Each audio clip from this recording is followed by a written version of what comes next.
श्री बृहस्पति व्रत कथा। अगर आपको ये कथा पसंद है तो कृपया शेयर, लाइक या कमेंट ज़रूर करें। चैनल को सब्सक्राइब कर लें। भारतवर्ष में एक प्रतापी और दानी राजा राज्य करता था। वो नित्य गरीबों और ब्राह्मणों की सहायता करता था। ये बात उसकी रानी को अच्छी नहीं लगती थी। वो नहीं गरीबों को दान देती, नहीं भगवान का पूजन करती थी और राजा को भी दान देने से मना किया करती थी। एक दिन राजा शिकार खेलने वन को गए हुए थे तो रानी महल में अकेली थी।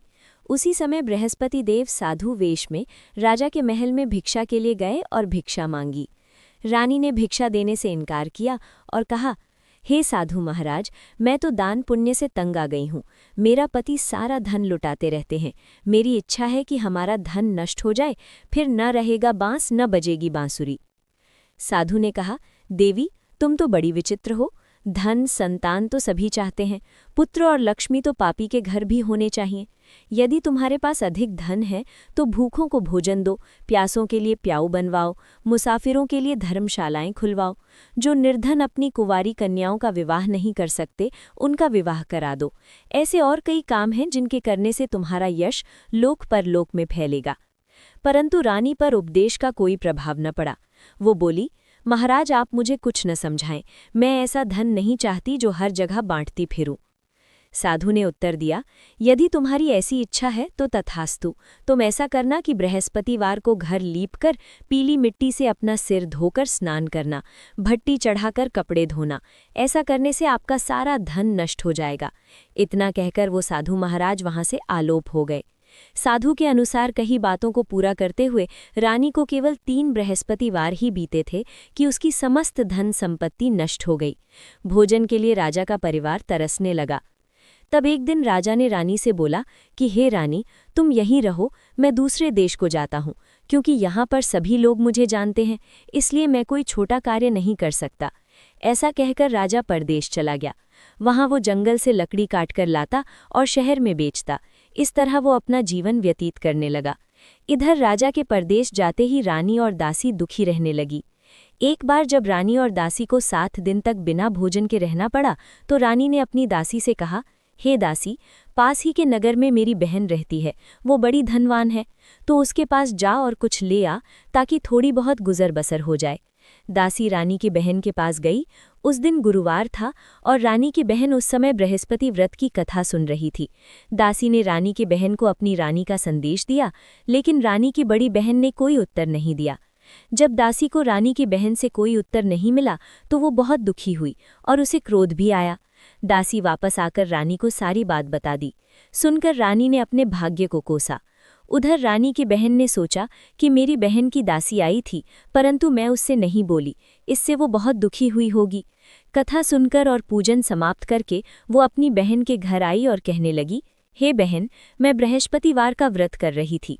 तुम्हारी दासी मेरे घर आई थी, परंतु जब तक कथा होती है तब तक न तो उठते हैं और नहीं बोलते हैं, इसलिए मैं नहीं बोली। कहो दासी, क्यों गई थी? रानी बोली, बहन, तुमसे क्या छिपाऊं, हमारे घर में खाने तक को अनाज नहीं था। ऐसा कहते कहते रानी की आंखें भर आईं। उसने दासी समेत पिछले 7 दिनों से भूखे रहने तक की बात अपनी बहन को विस्तार पूर्वक सुना दी। रानी की बहन बोली, देखो बहन, भगवान बृहस्पति देव सबकी मनोकामना को पूर्ण करते हैं। देखो, शायद तुम्हारे घर में अनाज रखा हो। पहले तो रानी को विश्वास नहीं हुआ, पर बहन के आग्रह करने पर उसने अपनी दासी को अंदर भेजा तो उसे सचमुच अनाज से भरा एक घड़ा मिल गया। ये देखकर दासी को बड़ी हैरानी हुई। दासी रानी से कहने लगी, हे रानी, जब हमको भोजन नहीं मिलता तो हम व्रत ही तो करते हैं, इसलिए क्यों ना इनसे व्रत और कथा की विधि पूछ ली जाए ताकि हम भी व्रत कर सके। तब रानी ने अपनी बहन से बृहस्पतिवार के व्रत के बारे में पूछा।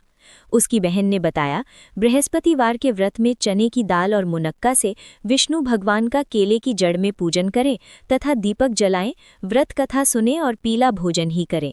इससे बृहस्पति देव प्रसन्न होते हैं। व्रत और पूजन विधि बताकर रानी की बहन अपने घर को लौट गई। 7 दिन के बाद जब गुरुवार आया तो रानी और दासी ने व्रत रखा। घुड़साल में जाकर चना और गुड़ लेकर आईं, फिर उससे केले की जड़ तथा विष्णु भगवान का पूजन किया। अब पीला भोजन कहाँ से आए, इस बात को लेकर वो दोनों बहुत दुखी थे। चूंकि उन्होंने व्रत रखा था, इसलिए बृहस्पति देव उनसे प्रसन्न थे। इसलिए वे एक साधारण व्यक्ति का रूप धारण कर 2 थालों में सुंदर पीला भोजन दासी को दे गए। भोजन पाकर दासी प्रसन्न हुई और फिर रानी के साथ मिलकर भोजन ग्रहण किया। उसके बाद वे सभी गुरुवार को व्रत और पूजन करने लगी। बृहस्पति देव की कृपा से उनके पास फिर से धन संपत्ति आ गई, परंतु रानी फिर से पहले की तरह आलस्य करने लगी। तब दासी बोली, देखो रानी, तुम पहले भी इस प्रकार आलस्य करती थीं। तुम्हें धन रखने में कष्ट होता था, इस कारण सभी धन नष्ट हो गया, और अब जब भगवान बृहस्पति की कृपा से धन मिला है तो तुम्हें फिर से आलस्य होता है। रानी को समझाते हुए दासी कहती है कि बड़ी मुसीबतों के बाद हमने ये धन पाया है, इसलिए हमें दान पुण्य करना चाहिए, भूखे मनुष्यों को भोजन कराना चाहिए और धन को शुभ कार्यों में खर्च करना चाहिए, जिससे तुम्हारे कुल का यश बढ़ेगा, स्वर्ग की प्राप्ति होगी और पितृ प्रसन्न होंगे। दासी की बात मानकर रानी अपना धन शुभ कार्यों में खर्च करने लगी, जिससे पूरे नगर में उसका यश फैलने लगा। बृहस्पतिवार कथा के बाद श्रद्धा के साथ आरती की जानी चाहिए। इसके बाद प्रसाद बांटकर उसे ग्रहण करना चाहिए। एक दिन राजा दुखी होकर जंगल में एक पेड़ के नीचे आसन जमाकर बैठ गया। वो अपनी दशा को याद करके व्याकुल होने लगा। बृहस्पतिवार का दिन था। एकाएक उसने देखा कि निर्जन वन में एक साधु प्रकट हुए। वे साधु वेश में स्वयं बृहस्पति देव थे। लकड़हारे के सामने आकर बोले, हे लकड़हारे, इस सुनसान वन में तू चिंतामग्न क्यों बैठा है? लकड़हारे ने दोनों हाथ जोड़कर प्रणाम किया और उत्तर दिया, हे महात्मा जी, आप सब कुछ जानते हैं, मैं क्या कहूँ? ये कहकर रोने लगा और साधु को अपनी आत्मकथा सुनाई। महात्मा जी ने कहा, हे लकड़हारे, तुम्हारी स्त्री ने बृहस्पति के दिन बृहस्पति भगवान का निरादर किया है, जिसके कारण रुष्ट होकर उन्होंने तुम्हारी ये दशा कर दी है। अब तुम चिंता को दूर करके मेरे कहने पर चलो तो तुम्हारे सब कष्ट दूर हो जाएंगे और भगवान पहले से भी अधिक संपत्ति देंगे। तुम बृहस्पति के दिन कथा किया करो। 2 पैसे के चने मुनक्का लाकर उसका प्रसाद बनाओ और शुद्ध जल से लोटे में शक्कर मिलाकर अमृत तैयार करो। कथा के पश्चात अपने सारे परिवार और सुनने वाले प्रेमियों में अमृत और प्रसाद बांटकर आप भी ग्रहण करो। ऐसा करने से भगवान तुम्हारी सब मनोकामनाएं पूर्ण करेंगे। साधु के ऐसे वचन सुनकर लकड़हारा बोला, हे प्रभु, मैं लकड़ी बेचकर इतना पैसा नहीं मिलता जिससे भोजन के उपरांत कुछ बचा सकूं। मैंने रात्रि में अपनी स्त्री को व्याकुल देखा है, मेरे पास कुछ भी नहीं जिससे मैं उसकी खबर मंगा सकूं। साधु ने कहा, हे लकड़हारे, तुम किसी बात की चिंता मत करो। बृहस्पति के दिन तुम रोजाना की तरह लकड़ियां लेकर शहर को जाओ। तुमको रोज से दुगना धन प्राप्त होगा, जिससे तुम भली भांति भोजन कर लोगे तथा बृहस्पति देव की पूजा का सामान भी आ जाएगा। इतना कहकर साधु अंतर्ध्यान हो गए। धीरे धीरे समय व्यतीत होने पर फिर वही बृहस्पतिवार का दिन आया। लकड़हारा जंगल से लकड़ी काटकर किसी शहर में बेचने गया। उसे उस दिन और दिन से अधिक पैसा मिला। राजा ने चना गुड़ आदि लाकर गुरुवार का व्रत किया। उस दिन से उसके सभी क्लेश दूर हुए। परंतु जब दोबारा गुरुवार का दिन आया तो बृहस्पतिवार का व्रत करना भूल गया। इस कारण बृहस्पति भगवान नाराज हो गए। उस दिन उस नगर के राजा ने विशाल यज्ञ का आयोजन किया तथा शहर में ये घोषणा करा दी कि कोई भी मनुष्य अपने घर में भोजन न बनावे, न आग जलावे।